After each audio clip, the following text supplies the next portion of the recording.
maybe very quickly introduce yourself, Sure. And a bit about Zoom, and then we'll get into some discussion. Yep, Jason Gilligan. I'm head of strategic business development at Zoom. I'm focusing on building out our service provider partnerships right now. Been at Zoom for 5 years as of yesterday, actually.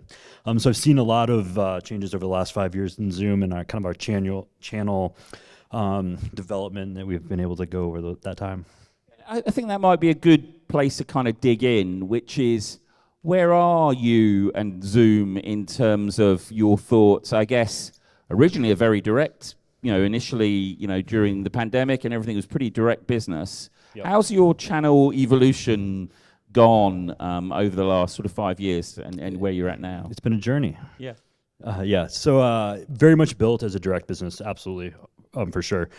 As we, had the pandemic and Zoom kind of exploded, both externally and internally, we had a lot of growing pains on what actually meant to have a channel organization. We are now at a point where, we kind of had some starts and stops, if you will, along the way, along our service provider program as well as our channel partner programs. I've made this joke before, I think probably on a stage here as well, but I think in my 5 years, 3 of the first 5 years of Zoom was the year of the channel. So we continually say that this is going to be the time we do it right. I will say now that some of you probably know Nick Tidd from the Polycom Poly lineage that ran the channel there for a long time. He now runs the channel at Zoom.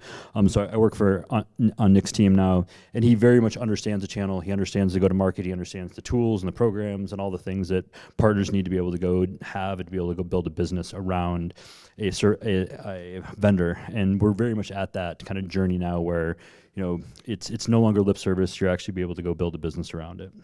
And before we maybe dig into the service provider piece, which I know you have specific responsibility. Sure. Have you seen, we've been talking all day about maybe different types of channel or different people. Who are the channel, where have you seen the most success kind of within Zoom? If I think of, not necessarily in the service providers as such, but we'll talk about them, but sort of the broader channel, is there certain things that have surprised you or certain groups that, you found that segments of the channel, if you like, that have been successful? So I came from very much the kind of resale channel background. So I spent a long time at British Telecom before I'm coming to Zoom. So that's very much the model that I was used to and kind of grew up with, if you will.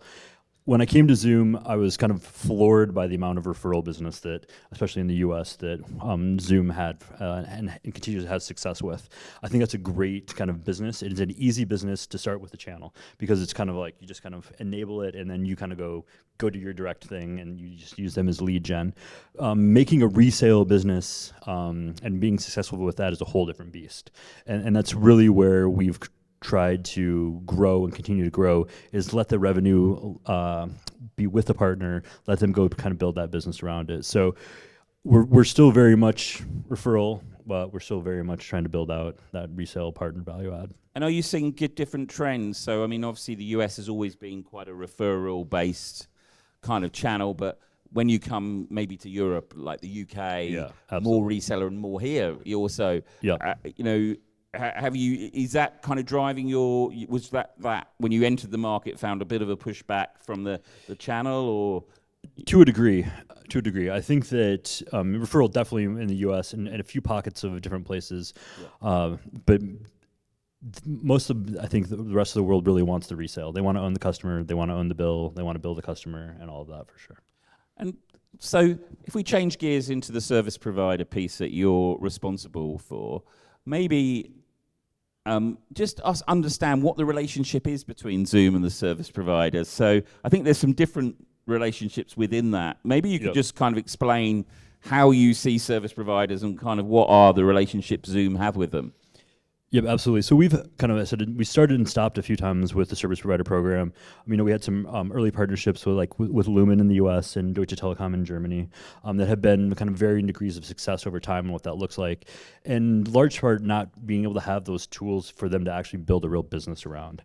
We had a cloud peering so they could offer their voice services into Zoom and they could resell. Well, that's great, but that's not really a real business you can go build around. We've been able to go do a lot more deeper integrations, both billing integrations and integrations to be able to do like number provisioning and management and things like that. So we're really diving into more of a kind of complete solution that those partners are able to go have. And it's hard. Patrick is around here somewhere. He asked this question earlier today. What is it like to go find the right partners to be able to go do this? And it's difficult because I'll put my BT hat back on. Back in the day at BT, we had the AE who was responsible for the customer, and then you had all these different specialist organizations within BT that they would go call on if they saw an opportunity within that. That's easier said than done in today's environment, because you have a platform like Zoom that may be just like one portion of one thing that they have to go sell, and there's so many different things that are just within Zoom. So having to enable them to make sure that they can actually go position it properly, and then maybe they don't even have a UCaaS practice. Maybe they don't have those sellers. Maybe those sellers are just used to selling network, and you're trying to find a service provider that is used to selling network, and now you're trying to get them to go sell the whole stack, and you have to go and support them in a whole different way that they aren't used to, and Zoom hadn't been used to previously as well. So digging into the program a little bit, where you are now, so how do I engage? So I'm a service provider. How do I engage with the program? What does that look like? So do I become a partner? Part of the program. What's the program I should apply for? Sure. What does that look like? Yeah, so our partner program is called the Zoom Up Partner Program, and now we're going to have a dedicated service provider track along with that. So normally we had just kind of your normal metallic levels that you would be based on your certifications and your sales, but we're going to have a dedicated track now around service providers and certain qualifications and criteria that you have to meet to go do that. Being able to go do cloud peering, offer your own voice services into it, be able to go offer services around Zoom, take tier 1 calling, have the API integrations and do that, and work with us, and we'll work with you in order to be able to go offer the full value add suite around it. And, will people, as you say, rather than thinking of this as just Zoom phone, potentially, now you're looking for a broader relationship, is that? Yeah, absolutely. I think that when service providers think of it, they think about, okay, what are the low-hanging fruit of things that I know how to do that I can go offer? And in Zoom Phone and Zoom Contact Center, BYOC, are the two things that always come to mind on what that looks like. I haven't heard ARPU as much today as I expected to hear, but it's very much trying to go like, hey, we're not just trying to protect what your base is. We're trying to go grow your base and have you look at monetization around a platform in a completely different way. What else can you go embed your voice services into our platform and be able to go do? This isn't just trying to protect, your dial tone and your DDIs that you have in there today. It's actually trying to go and go up the stack and embed it across the. And what would be some of the best practices or the things that you would, if I'm the ideal service provider, I've come along and I've gone onto the program, what does that journey look like? What are the things that I can drive that extra value from, Yeah, absolutely. So I don't know if Mark is in here, but we have partners like New Wave that are able to go and very much quickly monetize this and make it easy to go to market quickly on this. So we have different partners like that you're able to go and partner with that can get you connected to us and enabled to have all the API integrations and do that quickly. So that's one of the first things we like. So I can get on quickly. I go and work with an approved partner. Absolutely. And then the second is to be able to go and find a go-to-market strategy that works as well. So the technology is one part of it. The other part of it is figuring out how we're going to go to market, who we're going to have go sell it as well. It's easy to connect to Zoom. It's easy to go become a partner, but it's a whole different animal to be able to go find the right go-to-market strategy and enable those sellers to make sure that they're able to go do it. If you don't have the sales force that's able to go properly articulate what Zoom is and what your value add is and what 1 + 1 is, it's not going to be successful. And in the Zoom stack that I'm now opening up, so I've connected, I'm on, I can do the voice piece. Where are some of the value add? What are you seeing, I guess, your partners sell, which these guys can now sell? What are the other pieces that are unlocking? Maybe it's the CX, what are the big value drivers beyond just potentially selling the phone piece? Yeah, exactly. I mean, I think the first thing is everybody's used to reselling meetings, right? So the phone was the first add-on, now is the contact center add-on, and then it's all of being able to go and wrap services and PSO engagements around it as well. So there's a lot of opportunity to go monetize not only just the platform, but also all of the integrations into different things that that you have a lot of, real high dollar value add. So it's the meetings, it's the CX, it's then the voice, but then all the piece around that is where people are kind of monetizing the opportunity, and service provider. You're going to enable service providers to take part in that. We have one of our gentlemen in our room here, Chad Hardiker.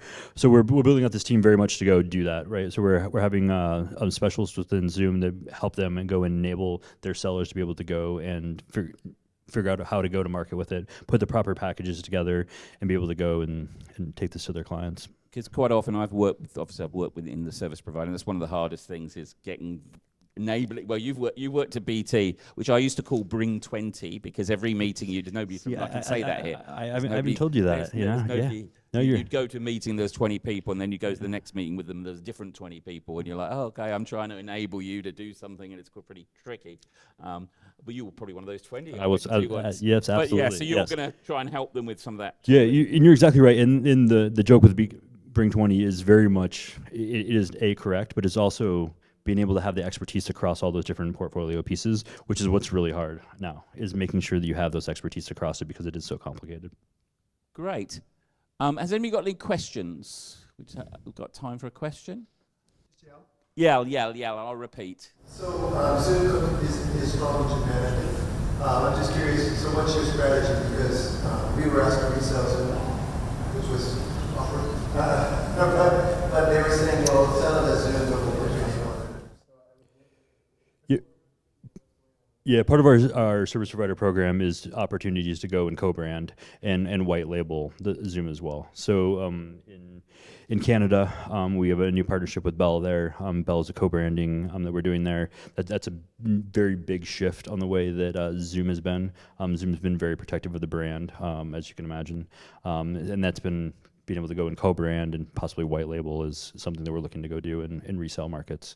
And we do have different voice providers in Japan as well that we're working with to do BYOC that are not doing resale. They're strictly doing just doing BYOC there, and that has like varying degrees of success, to be fair. I think in the Operator Connect Microsoft world, just being on Operator Connect can have value there.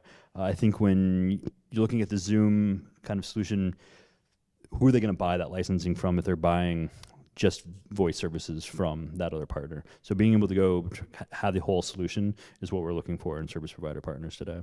So we'll see where it goes with some of these Japanese partners. We're trying to get them to go sell the whole suite. At that point, it's a co-sell motion. We have to meet in the middle with the Zoom sellers, and then having to partner with the voice providers. Go on, go for it. I've got a couple of minutes. So just one more question, thank you, if it's okay. So I think it depends on the country and the market, but of course the monster in the room, Microsoft.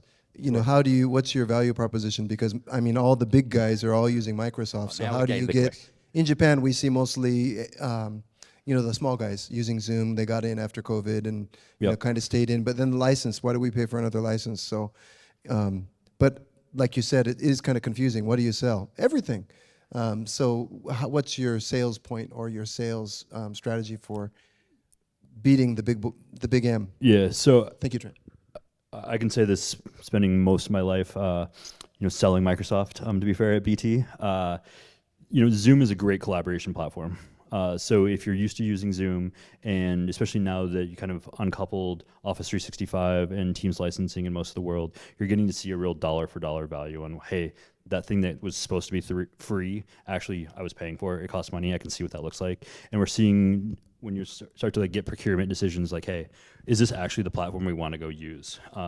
So we can absolutely coexist with the Microsoft environment and utilize all the Zoom collaboration tools within that. So we see a lot of that. We do see a lot of SMBs market go strictly Zoom.